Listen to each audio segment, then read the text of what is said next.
Hey there, welcome everyone to another episode of the Cosmic Matrix podcast with your hosts Bernhard and Laura Matsu. This is our 10th episode, and today's topic is, do you really want to awaken? ? So this is a big topic about awakening. What does it mean? The process of awakening ties into other topics of sincerity and integrity, the woke culture out there, and many other things we'll be addressing and discussing. And to set the tone of this episode, we'd like to start off with a quote by Adyashanti from his book, The End of Your World. The truth of the matter is that most people who say they want awakening don't actually want to awaken. They want their version of awakening. What they actually want is to be really happy in their dream state. And that's okay if that's as far as they've evolved. But the real, sincere impulse towards enlightenment is something that goes far beyond the desire to make our dream state better. It's an impulse that is willing to subject itself to whatever is needed in order to wake up. The authentic impulse towards enlightenment is that internal prayer asking for whatever it is that will bring us to a full awakening, no matter whether it turns out to be wonderful or terrible. It is an impulse that puts no conditions on what we have to go through. This authentic impulse can be a bit frightening because when you feel it, you know it is real. When you have let go of all conditions, when you have let go of how you want your own awakening to be and what you want the journey to be like, you have to let go of your illusion of control. Enlightenment is a destructive process. It has nothing to do with becoming better or becoming happier. Enlightening is a crumbling away of untruth. It's a seeing through the facade of pretense. It's a complete eradication of everything we imagine to be true. In my experience, everyone will say they want to discover the truth right up until they realize that the truth will rob them of their deepest held ideas, beliefs, hopes, and dreams. The freedom of enlightenment means much more than the experience of love and peace. It means discovering a truth that will turn your view of self and life upside down. For one who is truly ready, this will be unimaginably liberating. But for one who is still clinging in any way, this will be extremely challenging indeed. How does one know if they are ready? One is ready when they are willing to be absolutely consumed, when they are willing to be fuel for a fire without end. Beautiful. Thank you for sharing. So, this quote was also a big theme at our retreat we just returned from. We just got back from the Peruvian high jungle, staying in a beautiful eco-lodge, the Shirapa Manta, our friends in Peru who own this eco-lodge, and we had the retreat for ourselves. And Laura and I hosted it. We had 8 participants from all over the world and engaged in quite deep work. We gave talks and workshops, we all write about, I write about on my website, from more the bigger picture perspective, the matrix control system, the bigger picture of the evolution of consciousness, and to the micro perspective, the individual process of quote-unquote awakening, self-work, psychologically, spiritual, esoterically. And the big part of the retreat was definitely the embodiment process, to get into our bodies through meditation practices, yoga practices, various embodiment practices. And it was a beautiful fusion of bringing our work together, really the yin and yang, the male and female energy. But it was really interesting, at those retreats, especially this retreat, the group energy, the group synergy, right, of the people coming together and based on their intention, where they're at, and bringing their sincerity to the work of what, do you truly want to awaken? Do you really want to burn in the fire of transmutation? That really sets the stage of how quote unquote productive the work is. Yeah. And we are not doing the work for others. We are facilitators, right? We're presenting something. We're helping others, guiding in a sense, but we're not healing others. We're not making other people awake. We're just providing a platform. Yeah. But the really important part is that how people are sincere in their own work. And that was really beautiful during this retreat, to see how everyone was very sincere in their own process. And that also really created this safe container, this amazing synergy and energy between the group, which helped each other because it created a lot of empathy and compassion. And we noticed it at the beginning, like at any retreat at the beginning, everybody's a bit more shy and introverted, doesn't want to share much. And it's obviously we're in the middle of the jungle. I didn't find that though. I found that people were very vulnerable in the beginning. Right away. Yeah, there's slight, it had then become way more. Some people deep, opened up more as time went on. It's true at the beginning, at the opening share, and many were right away getting into their stuff, what they need to confront. People even some broke down crying already. Yeah. So that was very special about this group in particular. But over the time, when we engage in these embodiment and especially the meditation practices, you also were guiding and teaching, and people were able to drop deeper, into themselves. And that's really a part of, you're going deeper and really sincere in your awakening process. When you do meditation sincerely, it brings up your stuff, right? Suppressed emotions, traumas, wounds. But then, especially in the group process, as people were sharing, it kind of inspires other people. It's also a good example for what we have talked about before, that you can do self-work by yourself only that much, right? You need not only just guidance or help, but also mirroring, assistance, but especially doing this work in person with others creates this container where you just don't which you all can sometimes get trapped in our own process, tunnel vision, right?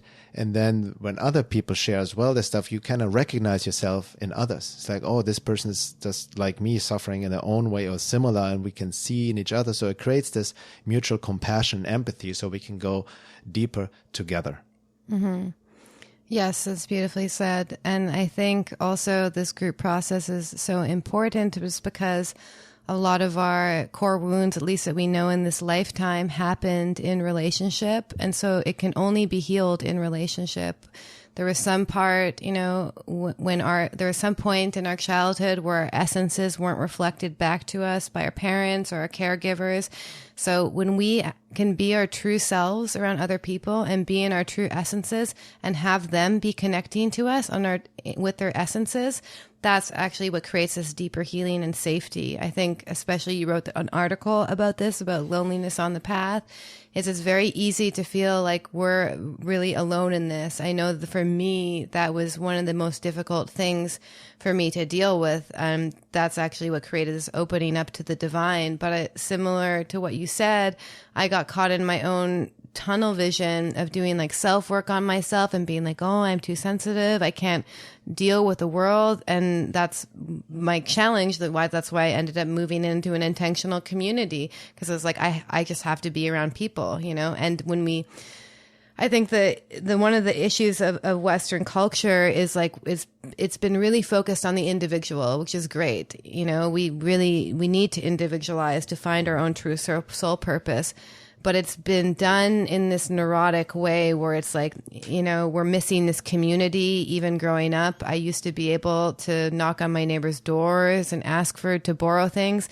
Now, if you do that, people will be try and charge you money or be don't talk to me. Oh my God, never mind if you did it to your neighbors. So that's the thing that we're missing, is a sense of community. And we live increasingly in this very isolated culture. And I think even people in the spiritual community, especially engaging on social media, we can get very isolated, and that doesn't help us. So these retreats are the perfect opportunity to make these soul connections. Maybe we live in a small town and maybe the resources are limited. So we can, everyone who is at this retreat is going to be friends for, I feel, a really long time. I see them commenting on each other's stuff on social media. Even more than friends in some cases. Exactly. So, and that creates a safety to know that you're not alone, and to know that you have someone to reach out to if you need to talk to someone. So, and I think this, just bringing it back to this topic, this is this crucial part of the awakening process. You cannot, it's not about you being more woke than other people. In fact, when you truly start to awaken, you start to see yourself in literally everyone. Even someone who's I don't feel we quote unquote start looking down on people. I feel the more enlightened you get, the more you just start seeing yourself in everyone. I mean, literally everyone. So that's the important part of this awakening process. So maybe let's go. Oh, yeah.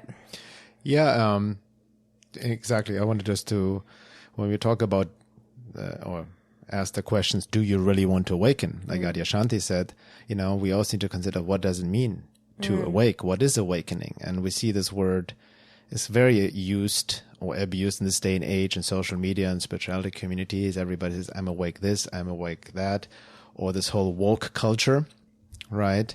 Where people claim I'm awake. And then, as you just alluded to, we can fall into the trap of superiority and look down on people which we think are not awake. And the moment you do that, you're actually not awake. Yeah. And, so there are also different stages of awakening. What I've noticed, people claim to be awake, and I've done the same. I'm not taking myself out of the equation. You can be quote unquote awake in a relative sense of being awake of like the outside world, the 3D world, in terms of what's happening with the corruption, the distortion, the lies by government, 9/11, conspiracies on some level, seeing through the facade, through the lies of politics, excuse me, what we're being told by social media, mainstream media, and so on and so forth. And then people claim, oh, I'm awake, I can see through this. But that's not truly it doesn't mean to be awake from a true esoteric perspective, right? This is just a certain stage to like your perception is cleansed. Maybe you start to see reality without rose-colored glasses on. You see through the social, cultural conditioning to a degree.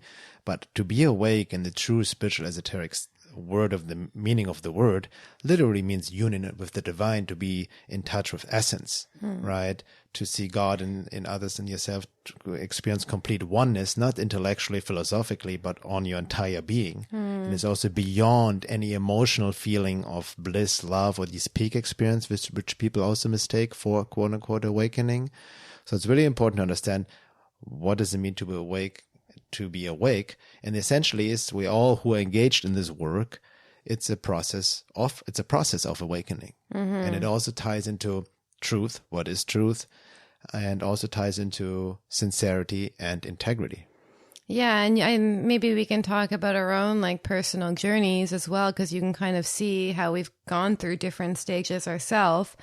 I know for myself, like I think it was like age 13, even though this magazine, by the way, is completely distorted now and corrupt. But I was staying at a friend's dad's apartment, and I found Adbusters, and I saw all the lies of the media, and I was like, holy shit. Like it made me see the world and the media in a completely different way and realize how much I had been programmed. And that happened to me very young. So then obviously, I turn into this like teenage anarchist. I start hating the world, I want to like fight the government. And then, moving further, like I can see that phase, I went into like a deep depression, drug addiction, whatever, the super long dark night of the soul. And then when I started, basically I had an experience of God. And then I started to engage in a spiritual practice and do psychological self-work. Again, it's a different phase, like getting caught in like environmentalism, not to say that we shouldn't care about the planet, but there was something unhealed in me. I felt this pain and suffering, which I wanted to control the outer world, telling people, I got caught up in the whole vegan movement, telling people, oh my God, like if you're not vegan, you're destroying the planet. And so then different stages, it's like, okay, what's that anger? What's that rage? So I had to discover that. So, and then even further, like doing my own spiritual work, I realized it's about this embodiment practice. So you can see, there's going to be these different phases as well as these different levels of consciousness. Like we think that a lot of Westerners just think that there's just enlightenment and that's it. But in Sanskrit, they have different names for these different levels of consciousness. There's basically levels of samadhi and higher consciousness as well. And Sri Aurobindo refers to these levels of consciousness as well. So I'm just going to read them really quickly. If you'd like to know more about them, check out the book, Our Many Selves, which really lays them out in the beginning. So there's the unconscient is how he says it, but that's basically the unconscious. There's a subconscious, which is subconscious, the physical, the vital, which is like our desires, the mind, the higher mind, the illumined mind, intuition, overmind, supermind, and Sakshitananda. And Sakshitananda, and I'm taking this definition from Speaking Tree, a website, is basically a Sanskrit compound form, which means translated as eternal consciousness bliss or absolute consciousness bliss, consisting of existence and thought and joy. So Sat means truth, existence or pure beings, Chit means consciousness, and Ananda means bliss. Yeah, and that's important to understand that this state of being in Sri Aurobindo's cosmology from integral yoga surpasses this last stage of Satchitananda. Satchitananda. It's kind of hard to say. Excuse my mispronunciation. But anybody, I can highly recommend Sri Aurobindo's work of integral yoga, and the best introduction to his work is a book written by one of his students, or also who has been living with the mother, Sri Aurobindo's partner. His name is Saprem, and he wrote a book, Sri Aurobindo or the Adventures, or the Adventure of Consciousness, and it's a beautiful fusion of summary of Sri Aurobindo's work infused with Sri Aurobindo's life and his own experiences and levels of awakening, stages of awakening Sri Aurobindo went through. And it's even in his own life, he also achieved nirvana, samadhi, which a lot of people, especially Eastern seekers, see as an end stage or as the enlightenment experience, to just live in nirvana and samadhi. But even as Sri Aurobindo experienced and achieved this state, he realized this is not the end. Yeah. This is actually just the intermediate stage, and can be actually a trap to stay there. Oh, for sure. Right? To be like even tempted to stay in this blissful state of being, when they're actually way higher levels. And he had to then, through his own inner process, then pierce through what he called the supramental consciousness and higher levels, the overmind, right? And it keeps going and going. And also we, in our evolutionary state of consciousness, ultimately, we are still, even as Sri Aurobindo talked about, as a human being, we are in a transition state, ultimately, maybe in thousands of years after we have worked through this dark age, so to speak, and really progress in the evolution of consciousness. Essentially, we'll be also able to transcend death and not needing to, incarnate, reincarnate, and so on, and actually experience deep physiological changes. Yeah. But again, this whole idea of enlightenment goes way beyond of just being in an, constant state of bliss. Yeah. And I just wanted to reflect, because I did have experiences of this bliss, and it lasted for hours when I was in India. So it was really hard to describe, but it was very similar. The only analogy is very much like being on MDMA, except infused with peace. Like I was like pure love for everything, but very at peace with anything, not questioning anything and not any doubt. And one of the things I realized, maybe this is my own like discomfort, is I was like, this is unmanageable to be in the world that way, was one thing I realized, because I was like, how am I, going to function in my everyday life? But then again, I also realized, that was just basically a peak experience as well. And to not chase after that. And also I truly believe that some of these experiences are, they used to be easier to access in older times when we didn't have like Wi-Fi and EMFs and all the temptations of the modern world. And then India and Asia in general has this rich spiritual history, and India as well.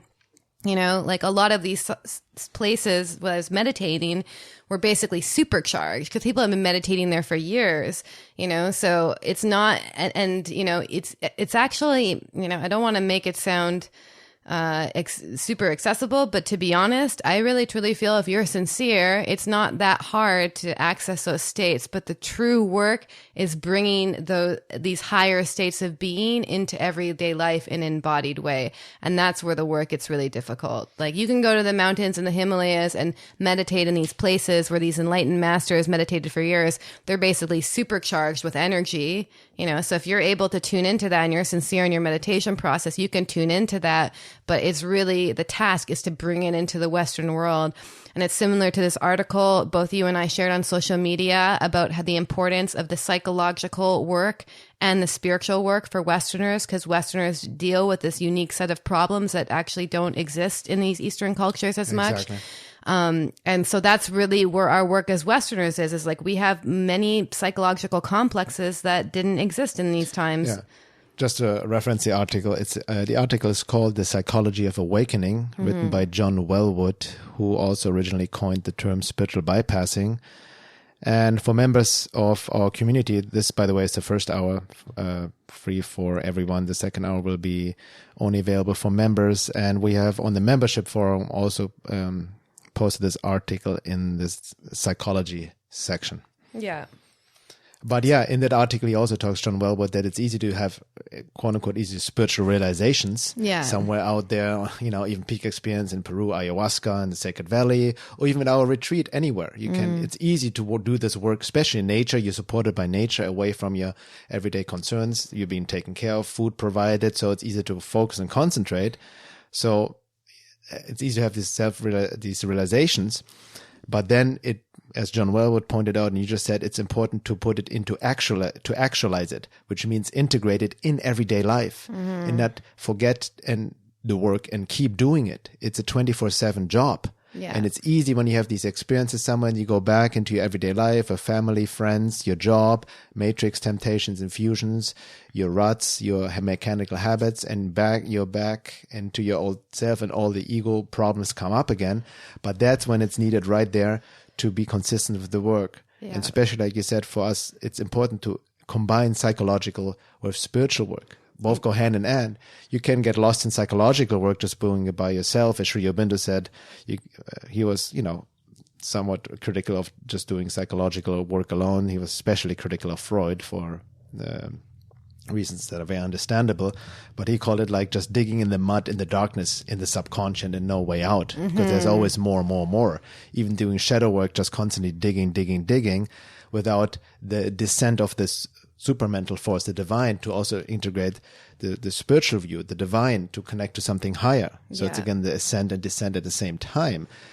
On the opposite of the coin, like Westerners can easily fall into what John Welwood called spiritual bypassing. We had an episode on that in the New Age distortion and spiritual bypassing, where we use spiritual concepts or get addicted to peak experiences and avoid our basic psychological process, because we're all wounded and traumatized to varying degrees growing up in the first world that's completely disconnected from nature and spirit.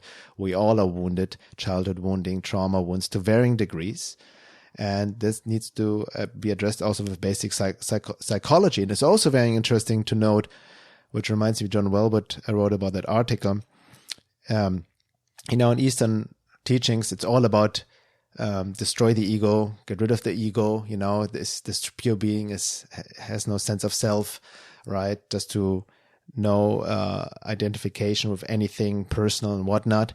But this can be a dangerous practice for people who are severely wounded in the Western world and have no sense of self to begin with. Yeah. Who are already very insecure, right? And then they're even told, any form of self-confidence or quote-unquote self-love is bad, so get rid of it. It can create even more guilt and shame and increase these wounds or the wounds basically. So it's important also through a basic psychological process to establish a healthy sense of self, a healthy ego, right? Yeah, I forget who said this, but I remember reading something once that before you destroy your ego, you actually have to develop a healthy ego to begin with. Exactly. That's actually two people mentioned that. I remember the mother from Sri Aurobindo. She exactly said that. It's almost a paradox. Before you can get rid of something, you have to build it up. Yeah. And Gurdjieff also talked about this as well. Yeah. And I think this really brings back, when you're talking about spiritual bypassing, and actually Ray talks about this as well, is the intention behind it. And to be honest, you're going to find like a lot of people are going to get into their spiritual practice because they want to feel happy or comfortable. And that's actually the gateway. So using the retreat as an example, there may be some people who are just like, I just want, I want to feel happy. I want to feel better. They want to feel relief from their lives. Like a lot of the people who came there were dealing with some pretty recent deep traumas, which are turning points for their lives.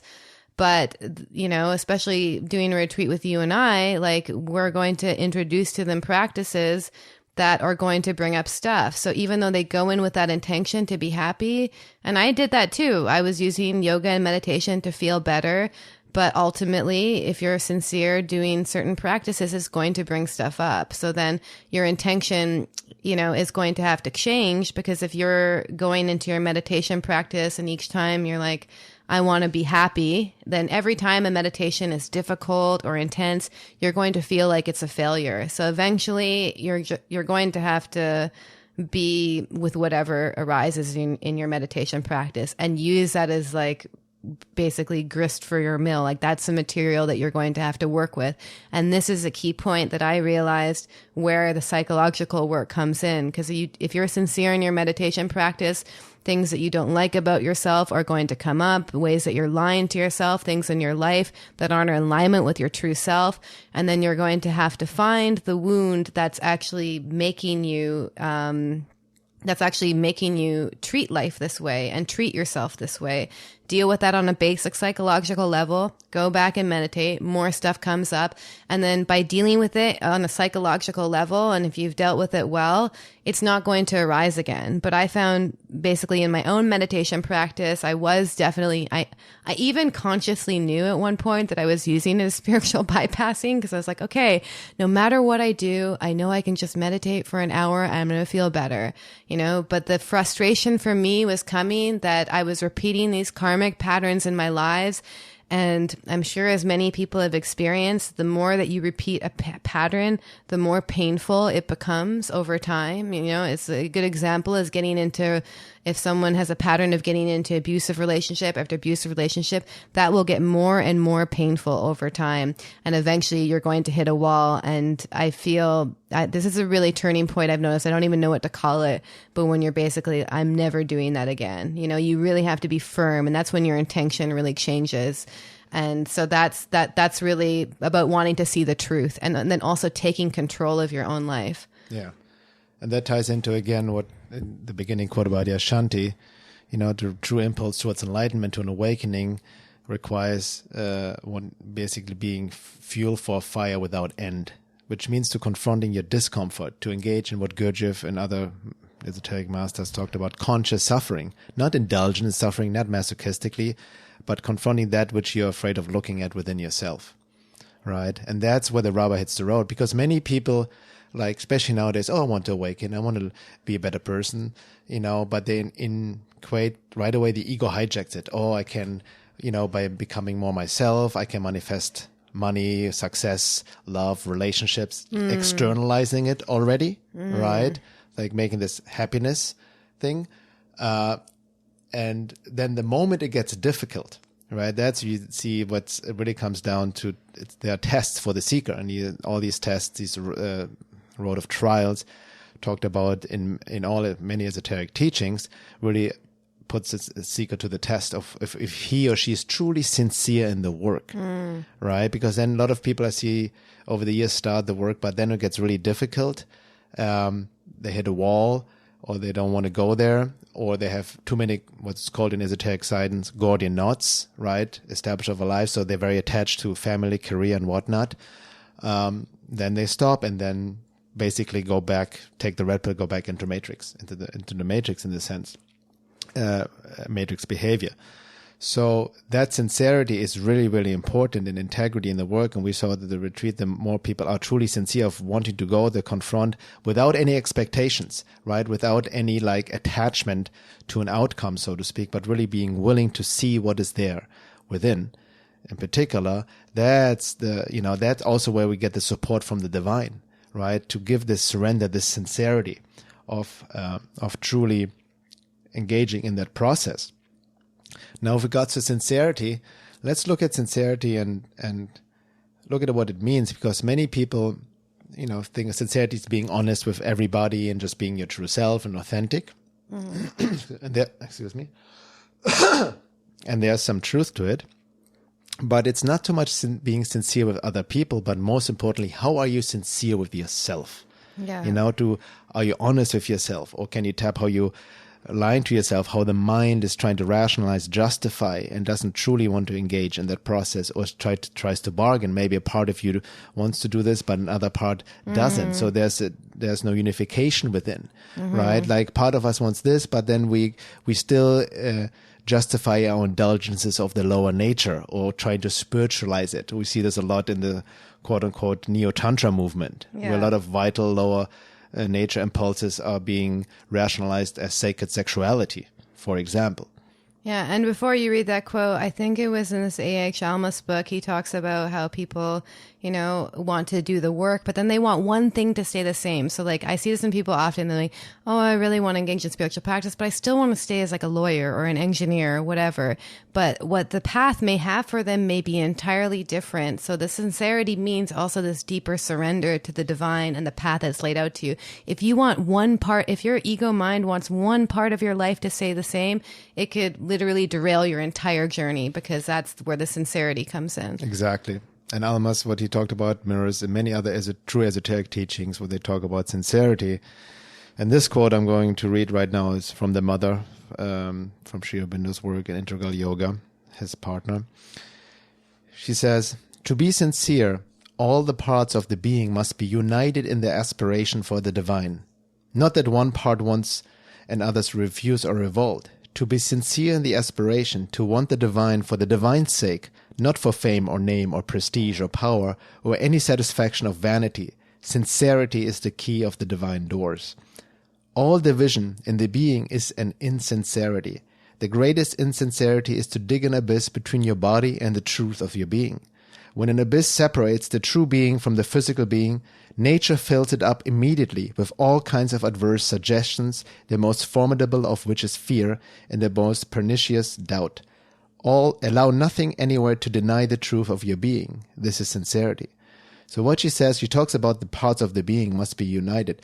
And when you read it, all esoteric teachings, it's also understanding what Goethe called the machine of your being, of who you are, these different parts and the different cosmologies. In Integral Yoga, with Sri Aurobindo the Mother, they talk about, there's the physical being, the vital being of desires, lower nature, sexual impulses and passions, life force, the mental being, right, the intellect and all of that. The emotional being. Gurdjieff's work also talk about the intellectual center, the emotional center, the physical center. All these are different parts. And then we have all these different eyes within us, different personalities, so to speak, which we mistake for the true self. But if you really sincere in your self-observation and look deep inside, you realize that you're a very contradictory being. Because one part wants one thing, but the other part wants something else. Sometimes very literally contradictions. A part of you wants to be in this amazing relationship, whatever. Another part wants to be completely alone. Mm-hmm. Another part wants this higher love and, platonic connection. Another part is really wants, dirty lust, sex or whatnot. So it's all like, then we give importance, we listen, like you said before, by Alma's, like we, agree to one part, but we're not sincere with the other part, and we justify it, right? And actually, what Sri Aurobindo talked, we try to bargain with the divine, right? To justify our lower impulses, trying to spiritualize them, but we're not, in that moment, we're not sincere anymore. We're not united within. Yeah. Right. Yeah, and I can relate to that. I mean, at certain points in my life, like I was definitely starting to become more embodied and more sensitive. And luckily, because of some astrological placements in my chart, I have no choice but to move forward sometimes. And there'll be certain trigger points which will force me out of situations which are no longer in alignment with myself. So that's almost a blessing. But for some people, they won't be as lucky, and the universe will not force them out of situations which are not in alignment with the self. And that's where this deeper courage and also surrender to the unknown has to come in. So say, a really popular example, you start waking up, becoming more embodied, becoming more your true self, and you're in a relationship with someone who is threatened by your own, isn't doing any work themselves, really, and gets threatened by your own different state of being and your own essence coming through. And you may be with this person for a really long time, and you may have kids with them, and they may be all you know. So basically leaving the relationship would be like starting a new life, literally dying and being reborn. You may be completely dependent on, or you feel you're completely financially dependent on them. But the truth is if you have this higher calling to leave them, that's going to be like a death and rebirth. And like that's the scariest part, is being able to let go of these major attachments we have. Yeah. It reminds me too also, this true impulse towards awakening. Regards to truth, everything needs to be questioned. Yeah. Like not only question everything in the world, what we've been told and taught, but also questioning our own ideals, our own goals, aspirations, dreams, hopes, all of that, right, needs to be questioned. And many times we attach to certain outcomes, attached to what we have, who we are, who we think we are, right? So that's what letting go of attachment doesn't mean that, that's a distortion of spirituality again.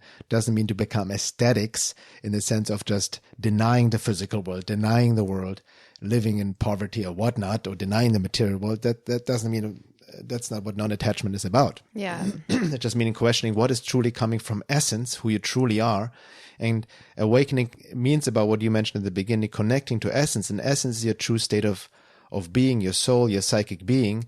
And its true state is joy, which is completely independent of any external circumstances. Mm-hmm. So many of us mistake also our conditioned personality for essence.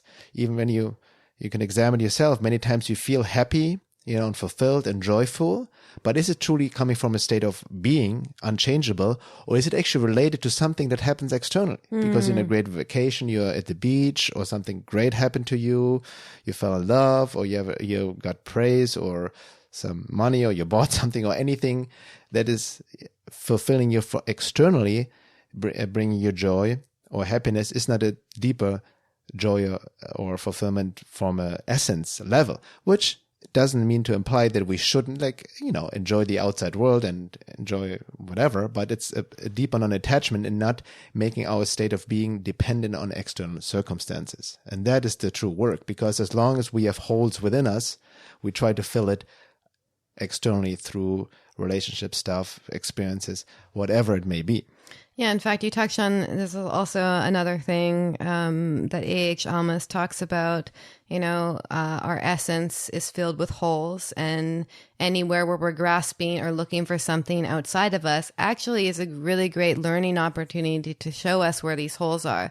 So, and if I'm looking for validation, like what is validation looking for? A sense of worth. So that's where I have a hole in my essence to know that I'm missing something.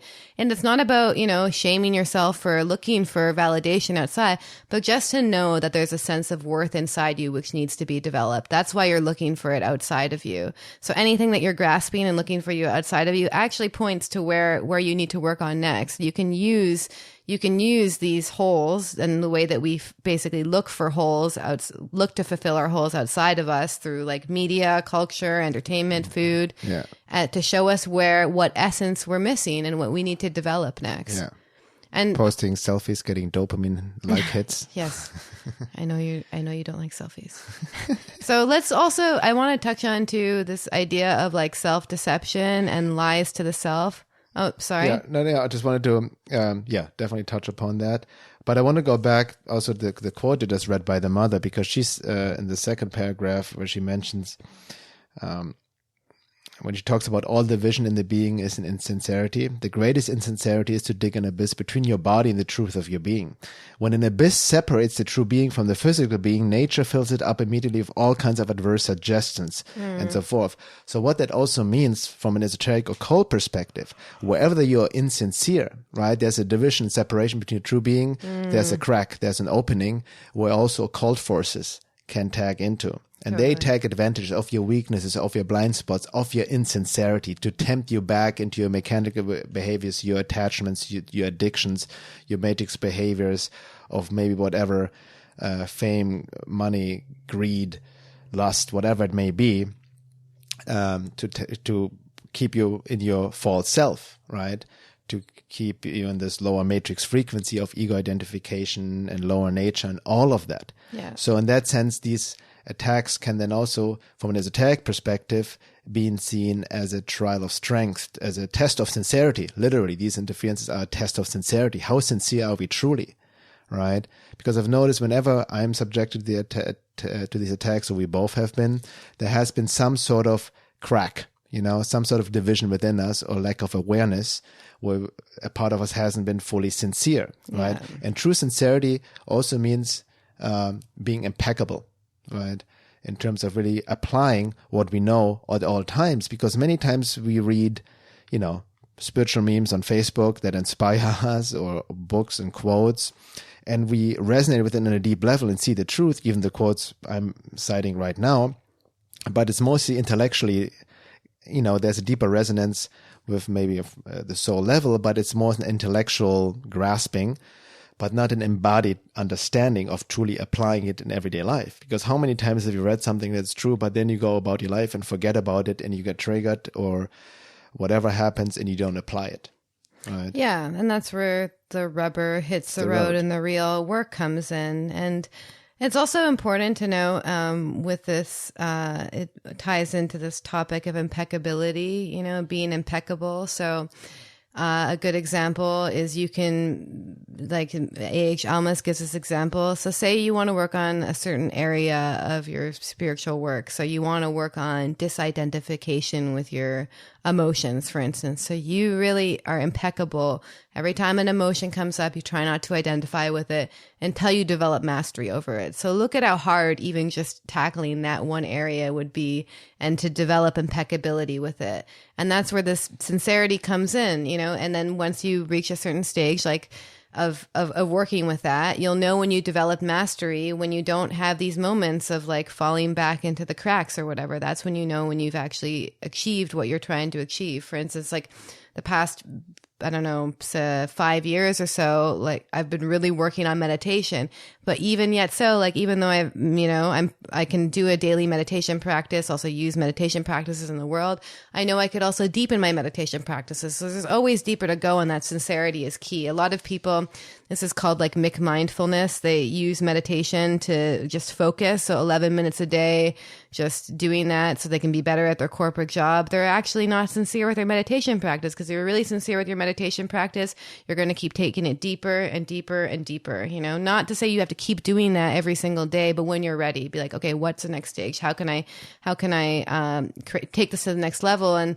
it's really common too. Like they describe right before Buddha became enlightened, he basically became attacked by these demons, these female demons, and they were attachment, greed, desire, and passion. So at any point in your life when you're starting to awaken, you're going to be tested with these basically demons that are going to come in the form of really alluring offers, like riches, maybe an ex-boyfriend from your past comes back into your life who's not so good for you. Like these are examples that come in, and these are these tests for you as well. So it really comes into being able to spot where you're deceiving yourself and where you're lying to yourself. And that these are the hardest lies to detect and sometimes that's also why we need mirrors of other people who can point it out to us. But the thing is like, no one knows your internal world as well as you do as well. So these lies to the self, although they're the hardest to detect, once you can start detecting them, that's a really good sign. And then the next step, when you can start detecting them, it's one thing to detect where you're lying to yourself, but then to act on that lie. Yeah.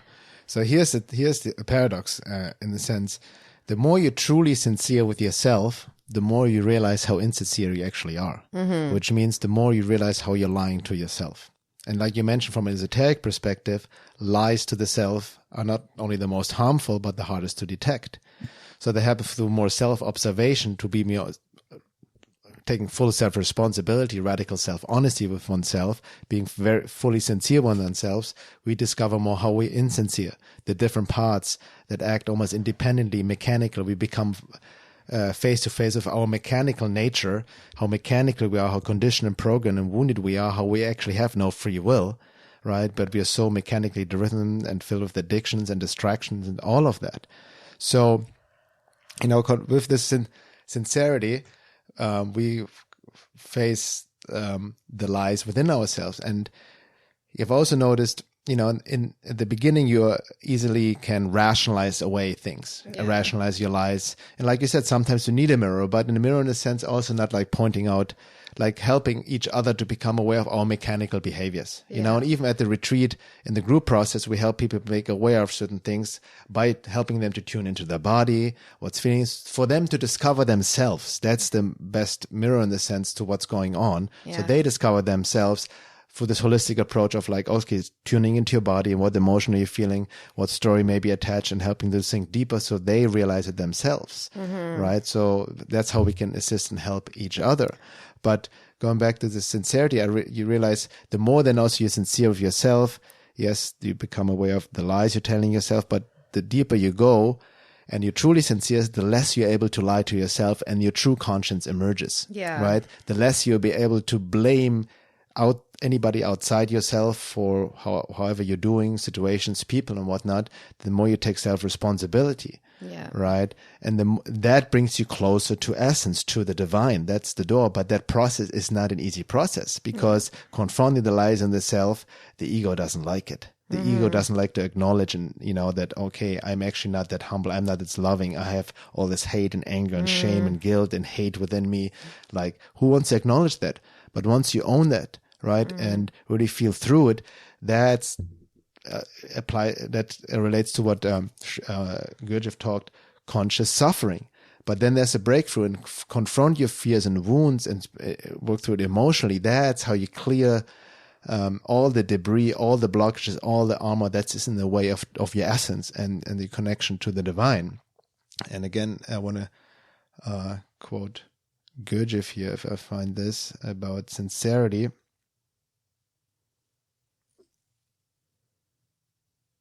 Hold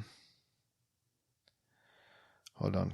Can you take over? I can't find it right now. Like just comment on what I said. And I can. Yeah, no, and I can relate. I was just thinking again, like for instance, if someone comes to me and they say, this is really common, by the way, like I see this so often and you see it too in your coaching practice. We're like, oh my God, I'm like waking up. I'm becoming my true essence. My partner isn't doing so.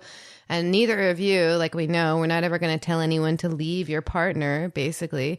But I do give them the advice because I've gone through this experience myself. Is like, if you're really working on becoming your true self, there's going to become a point where it will be too painful to stay in that situation if it's not right for you.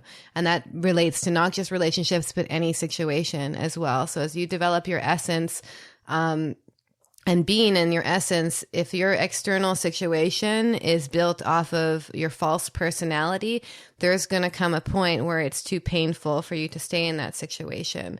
And this is also ties into what you said. It's going to be harder to lie to yourself. You can lie to yourself as much as you want in your mind, but if you're really engaged in this embodiment process and becoming more of your true essence in an embodied way, eventually you're going to feel, you're going to be like, oh my God, this feels awful. Like it will just feel basically completely wrong, to put it simply, like to give an example. And I know that like the thing with like, this is also ties into like this idea of humility as well, which is really important. I think you talked about on certain podcasts, is being able to like the things that you're going to get the most triggered by about yourself are usually the things that are going to be the most true as well. So that's a good way to tell if you're lying to yourself. If it's a simple process of doing shadow work that we did at the retreat. We gave people a list of words that most people would never want to be called. And it's like, okay, which words trigger you? And that actually points to a place where their shadow is. So I think you found the quote that you wanted to read. Yeah. I just want to paraphrase it because Gurdjieff also talked about the more sincere you are, the more you will suffer.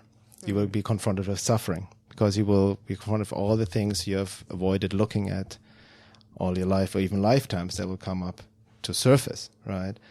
But it's very important to understand, again, that this topic of sincerity from an esoteric perspective we always implied, and people mistake it, Einstein, like, I need to be sincere with everyone, just be honest and authentic with everyone, right?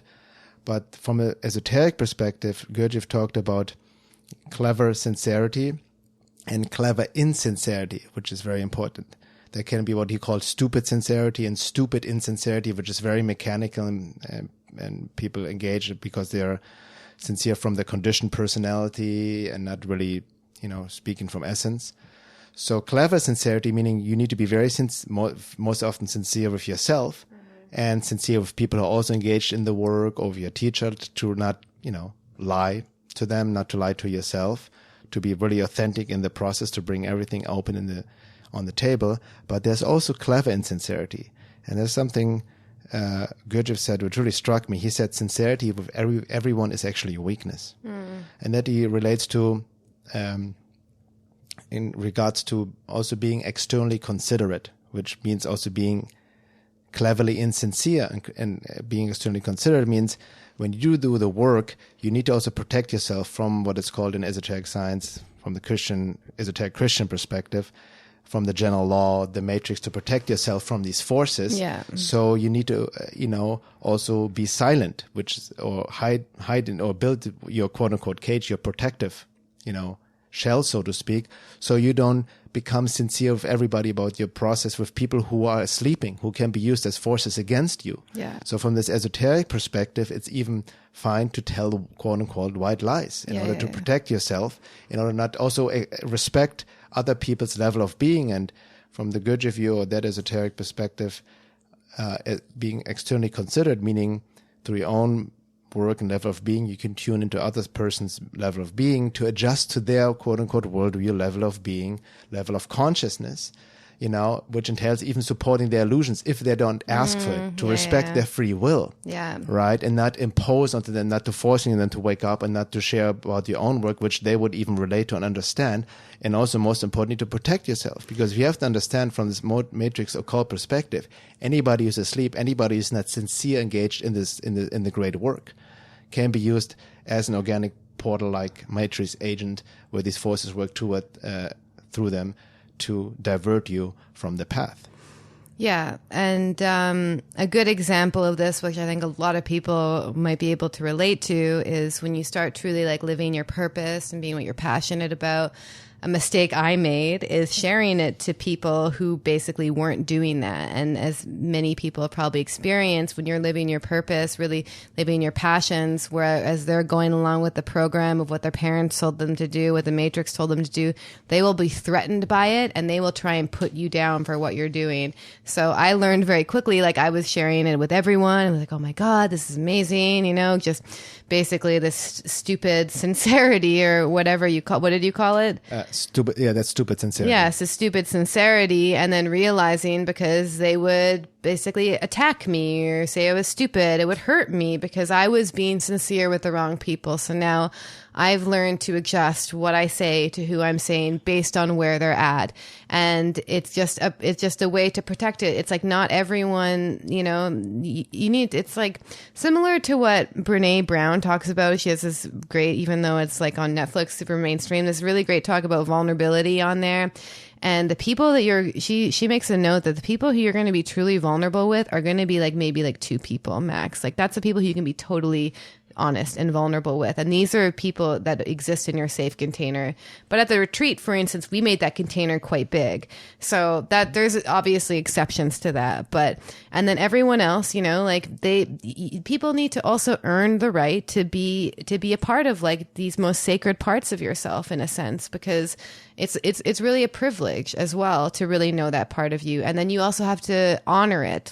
They have to honor that part of yourself. And if people aren't willing to honor it, then sorry, they don't belong in there. You can relate to them where they're at. Doesn't mean you need to be disrespectful. Doesn't mean you need to especially be oh, I'm more woke than you, I'm not going to talk to you about this. It's just meeting them where they're at. And that's where this deeper level of really connection comes in. It's not, I made also the mistake too, is thinking that everyone, this is really stupid now that I'm looking back, but thinking because I was having these amazing spiritual experiences, that everyone else was also having those same experiences, which is ridiculous to think, because that's not, everyone's on their different soul path, different part of their own personal evolution. But I projected qualities into people that weren't there based on how I was feeling, which is a very solipsistic way of thinking as well. So that ties also into what I think we talked in the last podcast about maybe the one previous shadow work about positive shadow projections, and understanding that different levels of being, and not everybody has even that quote unquote seed. It ties into organic portal soul as humans who are not even wired to even understand, comprehend, or drawn to higher knowledge or esoteric knowledge, spiritual knowledge. It's just where they're at in an evolutionary state of being, and who can be used as matrix agents. And it also, I made the same assumptions, especially when I got into deeper research of what's going on in the world. Like, why wouldn't anybody interested be in aliens? Of course, we're not alone, right? And of course, we're being lied to. It's obvious. There's more to this world and universe and life than what we've been told and taught. Yeah. History is very distorted. Like, it was so obvious for me at the beginning. Yeah. And I think a common mistake that people make is like they find out this knowledge, they go home to family for Thanksgiving, they try and drop truth bombs on their uncle, and they're like, and they realize that that's not the person that they should be sharing this information to as well. And I think, I think we only have a few minutes left. That kind of ties into this whole like woke culture as well, like it's like woke culture, I feel, is like a function of the ego where it starts identifying with this as spiritual experiences and then developing a superiority complex around it.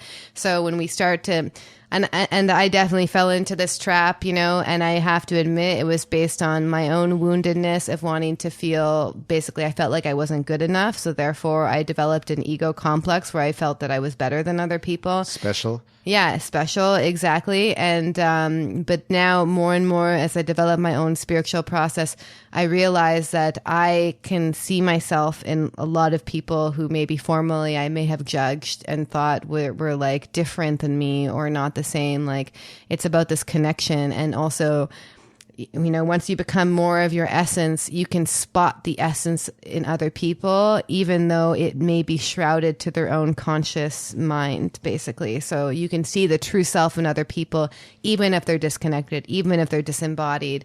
And it has nothing to do with being more spiritual or more awake than them. It's just, you can see it in them. You can see that seed in them because that's what you're connecting to people from. Yeah.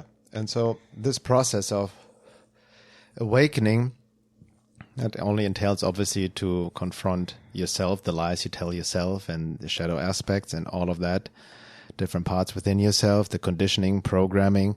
But ultimately it's interrelated, which we also talked in a previous podcast, confronting the lies in the world and the matrix control system and the darkness in the world, which can be very, how can I say, disturbing. Yeah. Right? It's very disturbing when you really dive deeper down the rabbit hole, because it goes way beyond. Many people, maybe most people are aware, think they're awake because they see through the lies of the government, like I mentioned before, 9/11, vaccinations, maybe even geoengineering, 5G, GMOs, chemtrails, and all of that.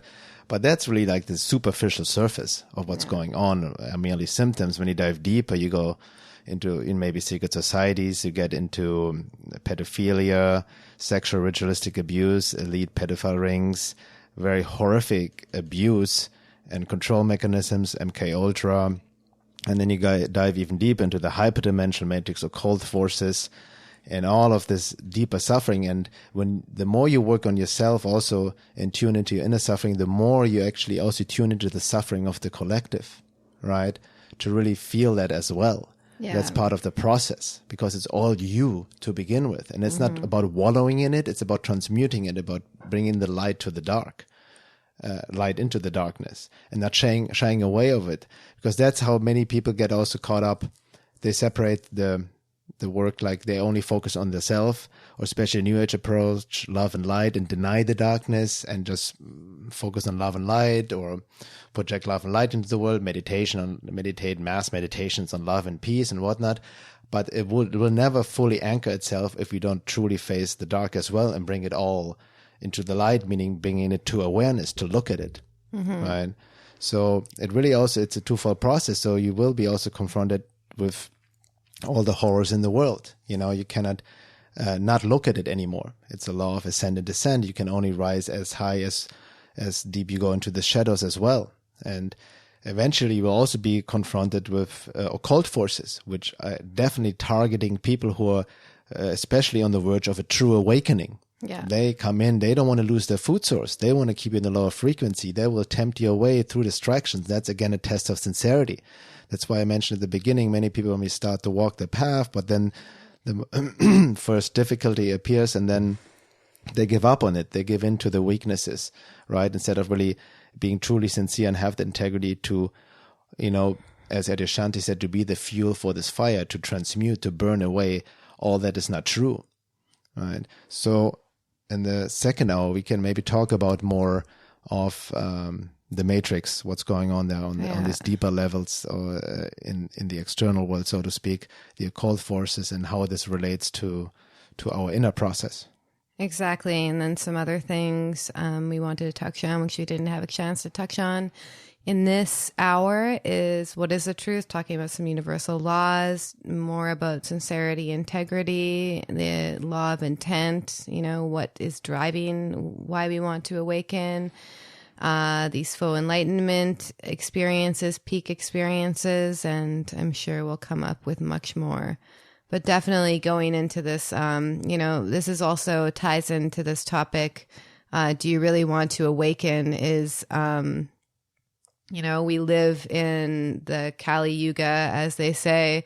We're in a period of immense darkness right now, and there's stuff going on in the world, which you're going to have to wake up to. If you want to see the truth, there's going to be stuff that is going to truly disturb you, and it's going to be in your personal life, and it's going to be in the collective.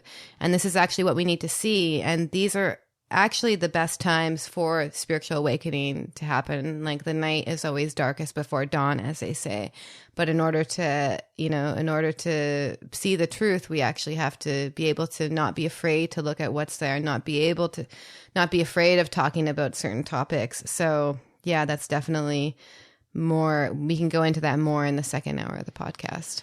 Exactly. And then we also want to talk about the so-called truth movement, and it's how it's important to shine light. And there's many great activists to talk about what's going on in the world.